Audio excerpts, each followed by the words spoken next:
வணக்கம் ஃப்ரெண்ட்ஸ். ஸ்க்ராட்ச்லேருந்து ஆரம்பிக்கிறேன்டா கேலிஸ்தெனிக்ஸ்ன்றதுல இன்னைக்கு 4-5 ரொம்ப நாளைக்கு அப்புறம் இன்னைக்கு தான் ஆப் ஒர்க் அவுட் பண்ண போகிறேன். காலேஜுக்கு குளிச்சுட்டு ரெடி ஆனதும் 2 சப்பாத்தி சாப்பிட்டதும் பஸ் ஏறி அப்படியே காலேஜுக்கு ரீச் ஆகிட்டேன். ஃபர்ஸ்ட் பீரியட் போன உடனே மாட்டிக்கினேன். செம்ம நோட்டில் போட்டு காட்ட சொன்னாங்க, கரெக்டாக தான் போட்டு காட்டினேன். சரி நோட்டில் போட்டல அப்படியே போய் போர்டில் போடுன்ட்டாங்க. இந்த கதையை அப்படியே வீடியோ கார்டெலாம் நினச்சா அப்படியே எடுத்து கொடுத்துட்டானுங்க பசங்க. மற்ற பீரியட்லாம் கொஞ்சம் ஸ்மூத்தாக தாங்க போச்சு. இன்னொரு சந்தோஷமான விஷயம் என்னன்னா, நாளைக்கு சனிக்கிழமை காலேஜ் லீவ் ஆயிடுச்சு. ஒரு குரங்க பாருங்களேன்.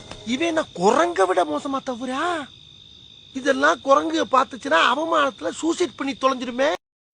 ஒன்றும் சொல்கிறதுக்கு இல்லை, எல்லாம் டைலாக்லேயே வந்துச்சு. அப்புறம் என்ன, வேணான்னு சொல்லி எனக்கு குஸ்கா வாங்கி சாப்பிட வச்சிட்டானுங்க. சாப்பிட்டு முடிச்சுட்டு அப்படியே பஸ் ஏறி கிளம்பி வீட்டுக்கு வந்துட்டேன். இந்த மொராட்டா சாப்பிடாம என்னால் இருக்கவே முடியல, ஒரு அடிக்ஷன் மாதிரி ஆயிடுச்சு. சாப்பிடலன்னா மண்டக்கோளாறு ஆயிடுன்னு சாப்பிட்டேன். அதுக்கப்புறமா நம்மளுக்கு எல்லாரும் பிடிச்ச ஒரு கரும்பு. ரொம்ப நாளைக்கு அப்புறம் சாப்பிட்ற சுகமே தண்ணி தாங்க. ஒரு நாள் ஃபுல்லாக உட்காந்து லோட் பண்ணா கூட லோட் பண்ணிக்கினே இருப்பேன். அதுக்கப்புறம் ஒரு 6 மணிக்கா ஒரு பரோட்டா பார்சல் கிடைச்சிது. ஒர்க் அவுட் பண்ணணும்னு பார்சலில் ஒன்று மட்டும் சாப்பிட்டேன். அப்புறம் சில பல வேலை விஷயமா வெளியே போகிற வேலை இருந்துச்சு. அப்படியே வேலையெல்லாம் முடிச்சுட்டு வீட்டுக்கு வந்ததும் ஒர்க் அவுட்டில் இறங்கிட்டேன். சொன்ன மாதிரி ரொம்ப நாள் கழிச்சு ஆப் ஒர்க் அவுட் போட்டேன். ரொம்ப நாள் கழிச்சு போகிறமே ஒரு 3-4 வேரியேஷன் போட்டா போதுன்னு யோசிச்சேன். எடுத்ததும் ஓவரா ட்ரெயின் பண்ணி வழியில பத்திரக்கூடாது. அதனால கமுக்கமா ஒரு 3-4 வேரியேஷனை போட்டுக்கினேன். அப்படியே கமுக்கமா போற அளவுக்கு சாதாரண வேரியேஷனும் இல்ல, அது எல்லாமே பயங்கர எஃபெக்டிவ். கதர்வாப்ல சொன்ன வேரியேஷன்ஸ் செட்ஸ் அண்ட் ரெப்ஸ் எல்லாம் கேப்ஷன்ல போட்டுறேன் பாத்துக்கோங்க. ரொம்ப டேஞ்சரான வேரியேஷன் இந்த ஆலோ ஓல்டு தான். ரொம்ப கஷ்டமா இருக்கும். எப்பா இதோட ஆப்ஸ் ஒர்க் அவுட்டை முடிச்சுக்கிறேன். ஜில்லுன்னு ஐஸ் மாதிரி இருக்கிற தண்ணியில போய் ஒரு குளியில போட்டு வந்தேன். வந்ததும் ஒரு குட்டி மீல் அடிச்சு நாக் அவுட் பண்ணிட்டு அப்படியே அங்க இருந்து வண்டியில கிளம்பிட்டேன். ஸ்ட்ரைட்டா மாமா வீட்டுக்கு வந்து இங்க தான் தங்குறது. இதோட இன்னைக்கு நாள் முடியுது. வீடியோ புதுசா பாக்குறேன், எல்லாம் ஃபாலோ பண்ணிக்கோங்க. அப்படியே எதுனா கமெண்ட் பண்ணிட்டு போங்க. Bye by.